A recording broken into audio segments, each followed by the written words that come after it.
Coming back to my stress, now I can appreciate the link between the basic mechanism, causes, effects and support systems, and the common feature of all kinds of stress, which is forgetting of our true self. This dehumanization, true dying before physical death, is due to the ongoing exaggerated entropy, that is disorganization. Actually, I am feeling better and stronger with this understanding. That is wonderful. The life in us has tendency to merge with the cosmic consciousness on one hand and a tendency to get trapped in the property of the matter on the other. The individual consciousness, that is we, is intricately associated with cosmic consciousness on one hand, wrapped or rather trapped in the properties of physical matter on the other. Physical matter, which includes neurotransmitters, hormones, enzymes and other molecules and the interactions amongst them, has the property of entropy, the property of any system to get disorganized. In case of living beings, it is the process of atrophy, degeneration, degradation, disruption, deterioration and destruction.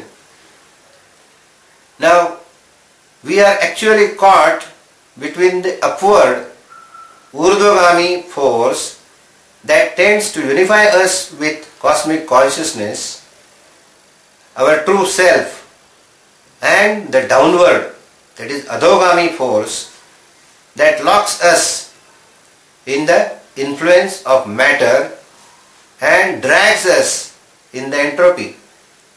This suffering is stress. Traditionally it is called bhavaroga. Actually, right from the birth, we are accustomed to accept and suffer from the wants of our body. We are habituated to accept every stimulus arising from inside and outside our body and get attached to it. This is why we are always engrossed in the hunger, thirst, habitat, sexual desires and so on, all pertaining to our body. This is not abnormal, but this leads to being increasingly selfish and locked into the relationships born out of bodily needs. We develop love or hatred about the relations according to whether the needs of our body, such as security, food, shelter, sex and other bodily pleasures, are satisfied or deprived. Thus we get trapped in friendship or enmity, pains or pleasures and keep vacillating in them. This is being trapped in the entropy. This is physiological and normal, but this is also a limitation and a common cause underlying the stressors. I think you are hinting at ego, which is also called as ahankar, and it is due to what is called as deha buddhi. But I am not clear about this. Yes. Ahankar is erroneous consideration of self. In what way? Self is considered to be everything we consider as me and mine. So we think that we are our thoughts, feelings, beliefs, passions and everything which, if and when negated, we feel hurt. Do you understand what I am saying? If we think that we are the same as our thoughts, feelings and needs, etc., then any time our thoughts are negated or overruled or our wants are denied, then we get hurt. Now this is when I say erroneous consideration or erroneous perception of ourself to be everything we consider as me and mine. So ahankar is a product of the association of true self with body metabolism, hormones, neurohormones, neurotransmitters, neurons and their electrochemical interactions, which together embody Deha Buddhi. So they are intricately interlinked, Deha Buddhi and Ahankar, and that is what also is referred to as ego. Now this is why when we refer to ourselves as I or we do not really know what we are referring to.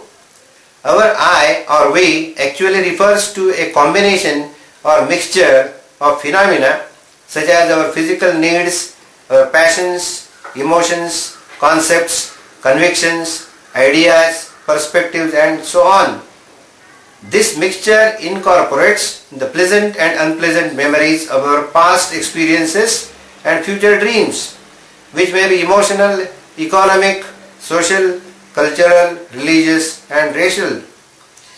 In addition, the components of this mixture are variable in terms of their proportions, intensities, and influence at different times, age, maturity, and situation. Thus, the chaos within I and the chaos in the society complement each other. This creates a vicious cycle. The clarity about the same in I and society generates a wellness cycle. To put it in short,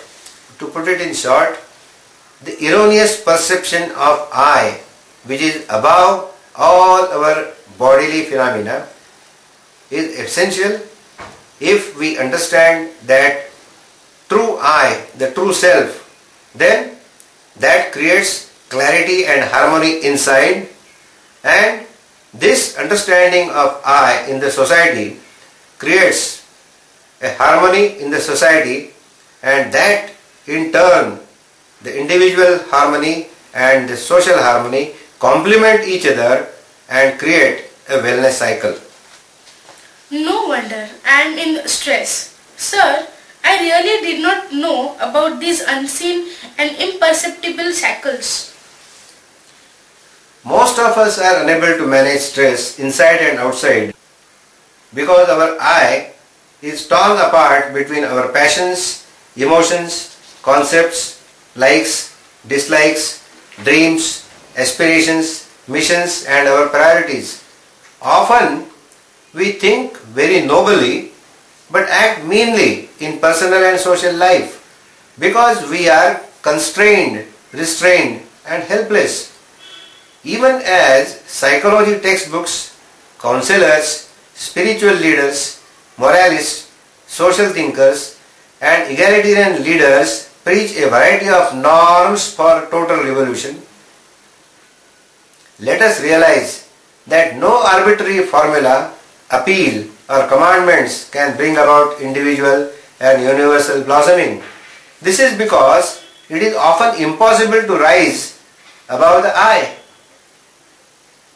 Namasmaran is associated with ever-increasing involvement by thoughts, by feelings, and later on even by instincts in the upward process, the urdhvagami process of freeing ourselves step by step from the grip of I, that is Ahankar, the same as Deha Buddhi or ego, which embodies our thoughts, feelings, passions, etc. That is our metabolism, the hormones, the neurotransmitters, etc. And this makes us increasingly selfless and frees us from the tight control of our I, embodying all this which I mentioned.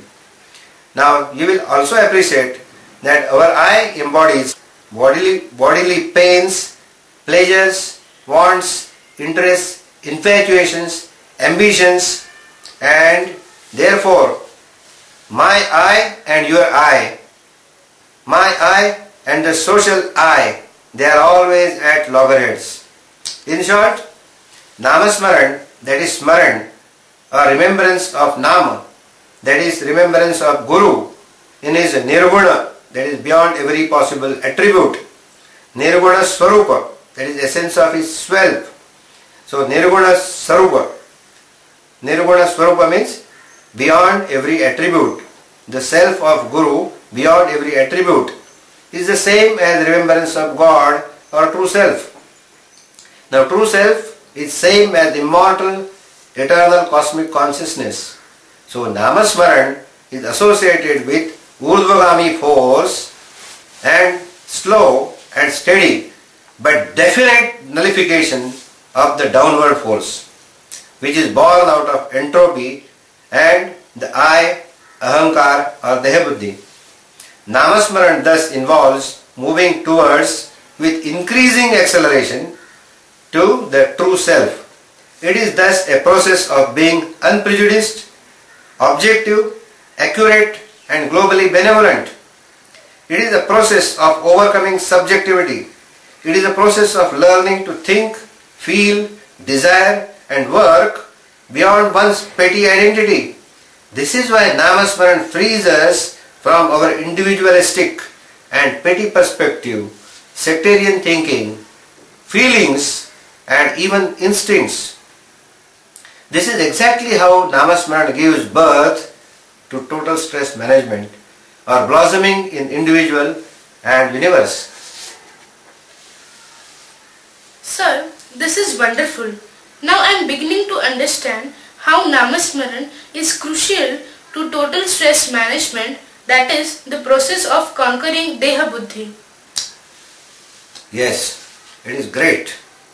This is exactly how, though it took decades, I conceived the holistic concept of total stress management in terms of simultaneous individual and global blossoming, and Namasmaran as the inseparable way or core of it. Namasmaran is not an idle activity as it appears. Actually, when we see Namasmaran being practiced, we see only external appearance accessible to our own limited, subjective and deceptive perceptions. It is not the reality. Sir, I am almost with you, but I still have a doubt. How can we practice Namasmaran when we are involved in intellectual and not merely physical work? Now for this question, the answer can be obtained if we find out the root of the question. What is the root of the question? The root of the question is in our goal. When we are usually involved in an intellectual activity with a specific goal, this goal may be conscious or subconscious, but it is inseparable from our activity. We call it our expectation from our intellectual activity. It may be passing in examination, competing in an interview, getting promotion, proving or disproving a hypothesis, or for that matter, achieving any target in a given deadline. Namasmaran would certainly come in the way of our intellectual efforts associated with such a goal or expectation. But we have to realize that all intellectual efforts and all the goals remain subjective and individualistic if they are not coupled with a process of being objective. Purified and exalted intellectual efforts and goals inevitably culminate in self-realization and universal welfare. But in absence of this, they degenerate into sectarian, divisive and destructive results.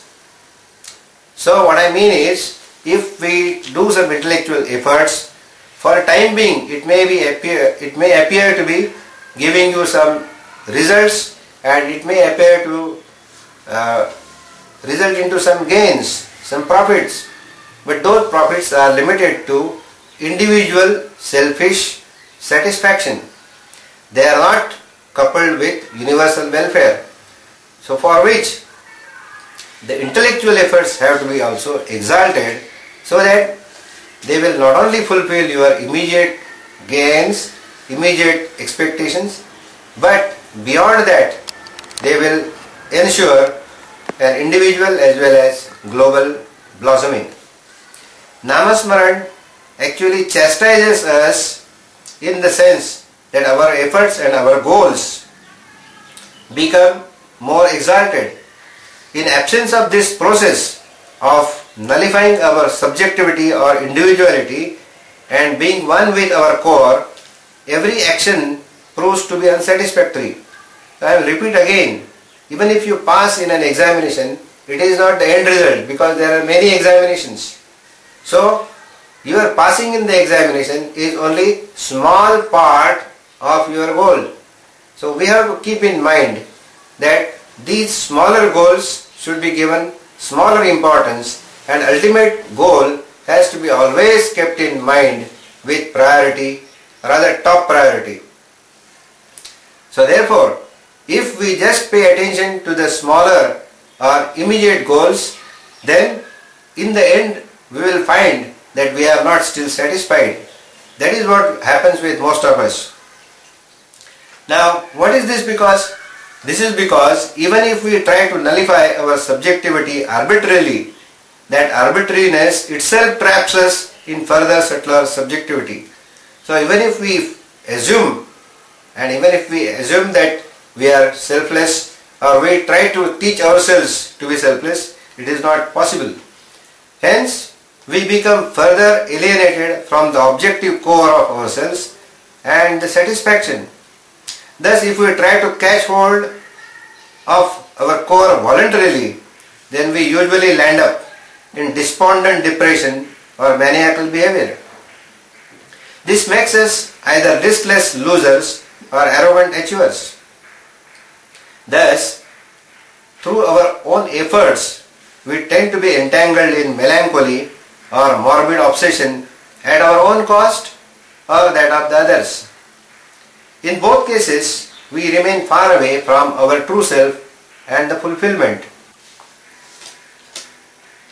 So, Namasmaran does consume some time. It does reduce the involvement in intellectual efforts if we consider the immediate goals. But this is essential for purification of the efforts and the goals. This ensures the culmination of our involvement in intellectual efforts and our goals into individual and universal emancipation.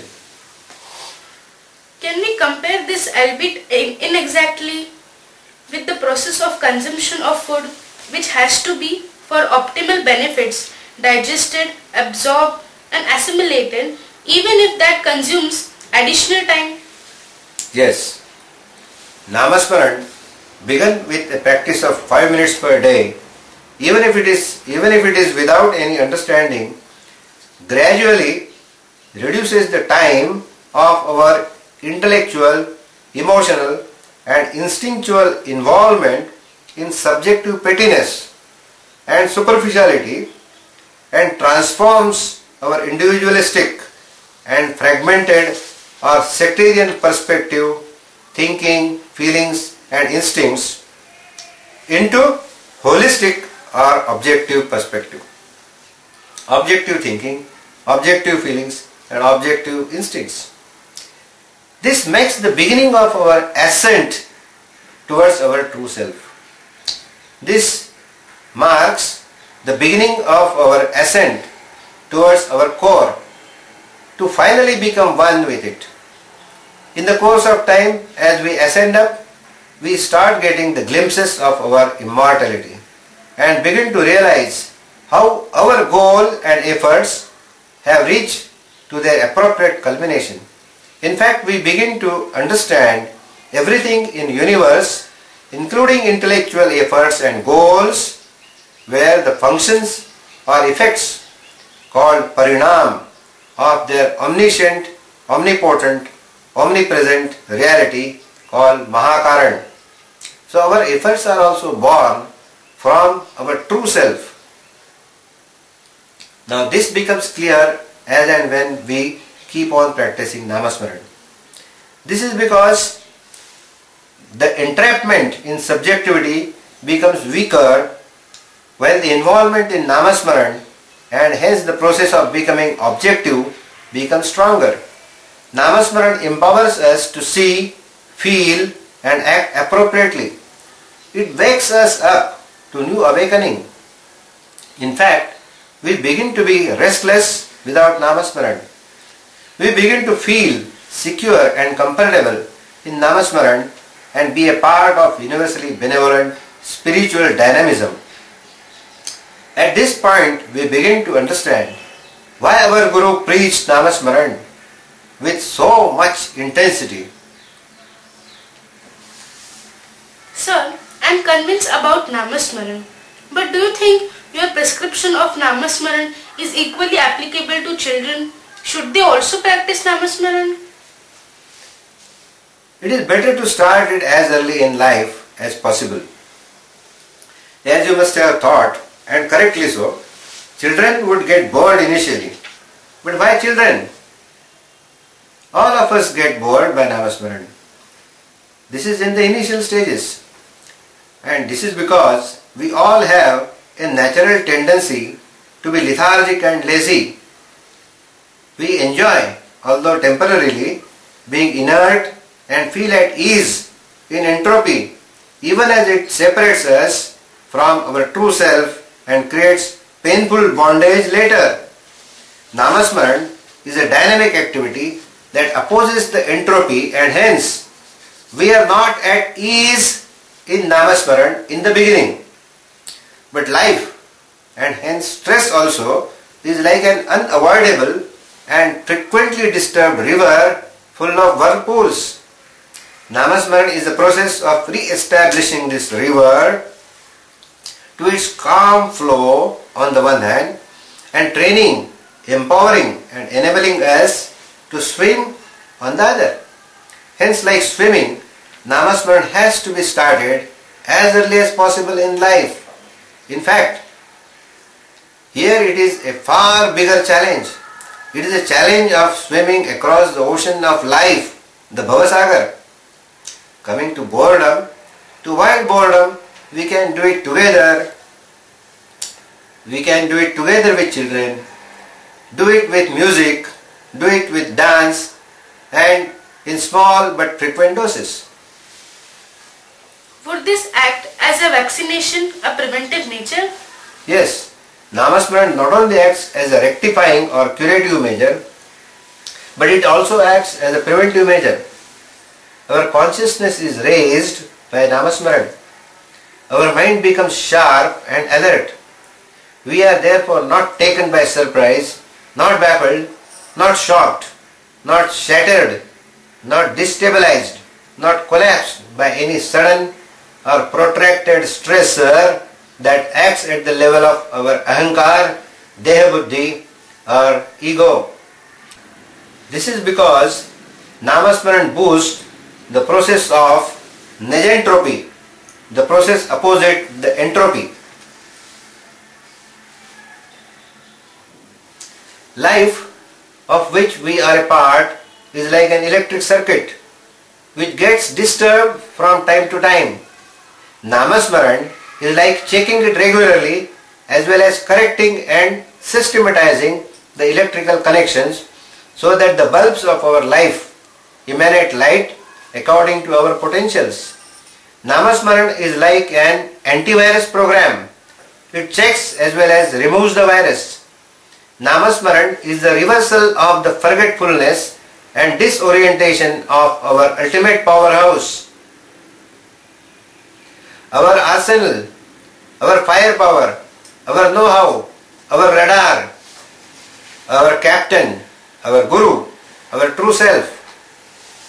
It is the process of reversal of the root cause of stress before it is clinically evident. I see. Should everybody practice NAMASMARAN? Are you not satisfied with NAMAJAP performed in huge numbers in different cities? I do not have the right, authority or intention to preach. I can only give my opinion. Whether everybody should practice or not, that is what everybody has to decide. But in my opinion, NAMASMARAN is not a bulb or a candle useful merely for an individual or a family. It is not a glass of water useful for a person or a few persons.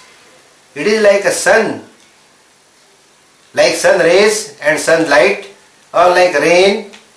It is inevitably benevolent to billions. It is a mega process of individual and universal blossoming. As regards the NAMAJAP weeks or days celebrated enthusiastically by millions, I congratulate and thank them earnestly, as they are the ones who have kept this vitally essential aspect of life, NAMASMARAN, intact and vibrant in the form of traditions of NAMAJAP weeks and days. It is because of them who practiced, promoted, propagated and enjoyed NAMASMARAN in several ways that we are aware of NAMASMARAN, in spite of the fact that it is not a part of any curricular study and practice in the mainstream education system. What do you think about the future? As regards the future of NAMASMARAN, the inner prompting suggests that the practice of NAMASMARAN would spread in all the continents, nations, provinces, cities, villages, homes, institutions, industries, hospitals, farms and every nook and corner of the world. Further, this practice would not be aimed at petty gains. It would be selfless and blossom into holistic perspective, policies, plans and programs and their implementation. The spiritualism and materialism, theism and atheism would be culminated in holistic renaissance. Individualism and socialism would be culminated in self-realization and samashti yoga respectively. How would this happen? Yes, that is a good question. Now, as I said, the individualism, so personal independence would grow into self-realization, that is from petty desires, the independence of petty desires into independence of universally benevolent desires, that is individualism to self-realization. And from socialism, where there is restriction on the society, to samashti yoga, where there is harmony and integrity and combined with the individual freedom of universal benevolence. Your question is very true, that how will this happen? I can give you a physiological example. Just as 75 trillion cells unite and live in unity, complementarity and harmony in our body, where by practicing their own well-being as well as homeostasis, that is well-being of all other cells in the individual, every individual from every nook and corner of the world would participate simultaneously and inseparably in his or her own well-being as well as that of the others inhabiting the universe. To put it in short, every cell in our body works for its own well-being as well as the well-being of the whole person. Similarly, every individual will learn to work for his or her own emancipation and blossoming as well as the blossoming and welfare of the whole universe. This cannot be disputed, but appears to be very optimistic. Yes, you are right. It is optimistic, and it is not only optimistic but it is subjective also, because it is not fully objective. Any thought or any idea that is born out of an individual intellect or enlightenment is still a little bit subjective. Hence, having said all this, I have to add that the real peace did not descend on me from this subjective vision, from this subjective perspective, from this what you call optimistic vision, but it dawned over me from more recent realization of the uniting, underlying as well as controlling entity investing the universe and the myriads of events and transactions in it.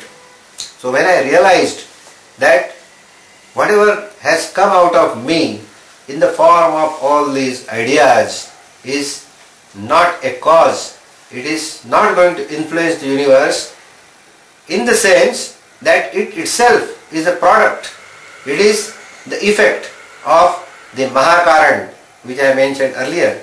The Mahakaran, the absolute truth that is encompassing the whole universe, the time, the space and the consciousness. So when I realize this with greater clarity, then all all the burden of all these ideas got removed and I became more peaceful. Therefore I say that the real peace dawned with this realization. What exactly do you mean?